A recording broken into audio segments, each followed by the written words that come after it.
उदयपुर में आज क्या कुछ हुआ, आप देखिए हमारे साथ। फाल्गुन मास की रंगत और भक्ति की सरिता में सराबोर छोटी ब्रह्मपुरी नवयुवक मंडल द्वारा शुक्रवार को छोटी ब्रह्मपुरी चौक पर भव्य फाग उत्सव का आयोजन किया गया। श्रद्धालुओं की भीड़, चंग की मधुर थाप और भक्ति भाव से ओतप्रोत फाग गायन ने पूरे वातावरण को आध्यात्मिक ऊर्जा से भर दिया।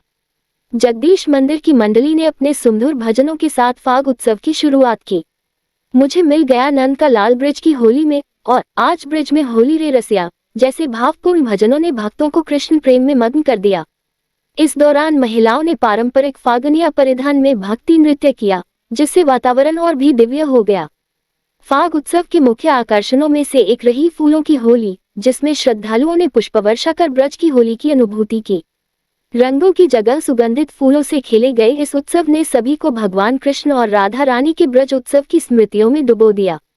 फाग उत्सव में भक्ति रस, भजन, नृत्य और चंग की ध्वनि ने अद्भुत आध्यात्मिक वातावरण निर्मित किया। इस पावन अवसर पर उपस्थित श्रद्धालुओं ने कृष्ण भक्ति में लीन होकर उत्सव का आनंद लिया और इसे हर वर्ष इसी भव्यता से मनाने का संकल्प लिया। शीतला अष्टमी का पावन पर्व पूरे देश में श्रद्धा और भक्ति के साथ मनाया जा रहा है। इसी क्रम में उदयपुर में भी शीतला अष्टमी का विशेष महत्व देखा गया। शहर के रंगनिवास स्थित शीतला माता मंदिर में भक्तों की भारी भीड़ उमड़ी, जहां महिलाओं ने विशेष पूजा अर्चना कर माता से परिवार की सुख समृद्धि की कामना की। सुबह से ही मंदिर में भक्तों का तांता लगा रहा। महिलाओं ने पारंपरिक रीति रिवाजों के अनुसार माता का पूजन किया और उन्हें ठंडे व्यंजनों का भोग अर्पित किया। पूजा के बाद श्रद्धालुओं ने शीतला माता की कथा सुनी और ठंडे भोजन का प्रसाद ग्रहण किया। धार्मिक मान्यता के अनुसार शीतला अष्टमी का व्रत करने से घर परिवार में सुख शांति बनी रहती है और संक्रामक रोगों से रक्षा होती है। शीतला माता को प्रसन्न करने के लिए इस दिन बासी भोजन ग्रहण करने की परंपरा है, जिसे श्रद्धालु पूरी आस्था के साथ निभाते हैं। उदयपुर के विभिन्न मंदिरों में भी शीतला अष्टमी को लेकर विशेष आयोजन किए गए।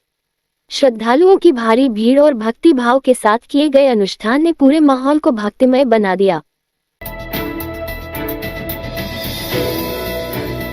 राष्ट्रीय पोषण अभियान के अंतर्गत जिला स्तरीय कार्यशाला का आयोजन जिला परिषद के सभागार में किया गया।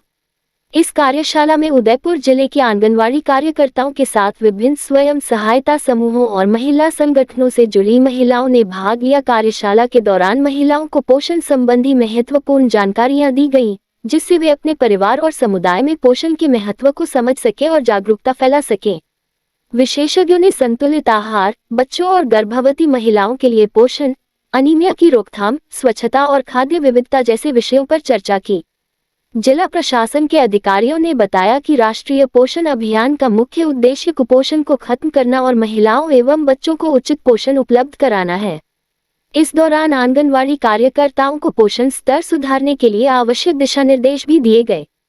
इस दौरान कार्यशाला में आई महिलाओं ने अपने अनुभव साझा किए और पोषण से संबंधित विभिन्न मुद्दों पर चर्चा की। अधिकारियों ने बताया कि इस तरह की कार्यशालाओं से समुदाय में पोषण के प्रति जागरूकता बढ़ेगी और कुपोषण को कम करने में सहायता मिलेगी। श्री खाटू श्याम मित्र मंडल ट्रस्ट की ओर से 9वां श्री श्याम महोत्सव का आयोजन 8 से 10 मई तक होगा।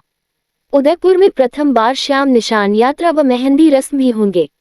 इस महोत्सव में देश भर में विख्यात नंदू भैया सहित कई बड़े कलाकार अपनी प्रस्तुतियां देने आ रहे हैं। मुख्य अतिथि धीरेन्द्र सच्चान व बाबू सिंह राजपुरोहित ने पोस्टर एवं भजन किताब का विमोचन भी किया। महोत्सव का आयोजन फतह स्कूल मैदान में होगा। वीकेंड शनिवार को शहर के पर्यटन स्थलों पर सैलानियों के समूहों की भीड़ लगी रही। जानकारी के अनुसार लेकसिटी की इन दिनों बड़ी संख्या में देसी विदेशी मेहमानों के समूह प्रतिदिन घूमने के लिए आ रहे हैं। लेकसिटी की झीलों की नगरी में विगत दिनों मादई बांध से पानी छोड़ा गया। इससे झीलें लबालब हो गई। झीलों के विहंगम नजारे को करीब से देखने के लिए सैलानियों के समूह प्रतिदिन झीलों की नगरी में घूमने के लिए आ रहे हैं। लेकसिटी में इन दिनों USA, चीन, ऑस्ट्रेलिया, न्यूजीलैंड, इंग्लैंड आदि से बड़ी संख्या में विदेशी मेहमानों के समूह लेकसिटी घूमने के लिए आने का क्रम बना हुआ है। इसके अलावा गुजरात, महाराष्ट्र, गोवा, दिल्ली, हरियाणा एवं पश्चिम बंगाल से बड़ी संख्या में सैलानियों के समूह परिवार के साथ घूमने के लिए आए हुए हैं।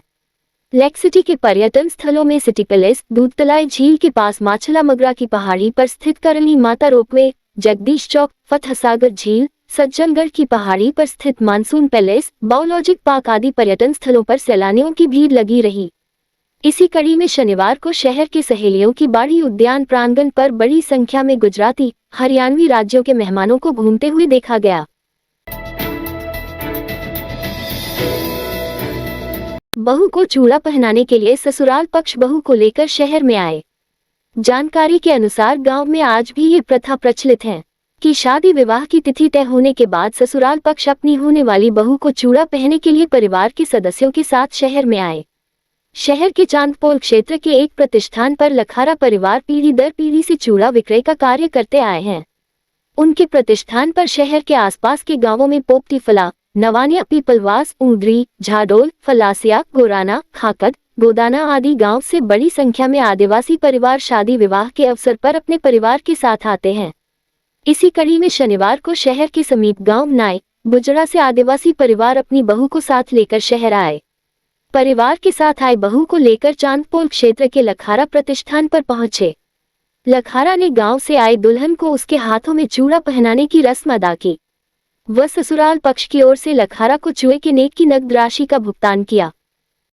इस रात की सुबह नहीं होती जब तक हाथ में उसकी गर्माहट नहीं होती। चाय का प्याला, अखबार साथ पुराना है, मिट्टी से जोड़ता है। खबरों की खुशबू से सारा घर महकता है। हर रंग में ढला कहानियों से किस्सों तक ले जाता है बेरोक टोक। देश के हर हिस्से तक ये हकीकत का आईना है। ख्वाबों को सच करके दिखाता है।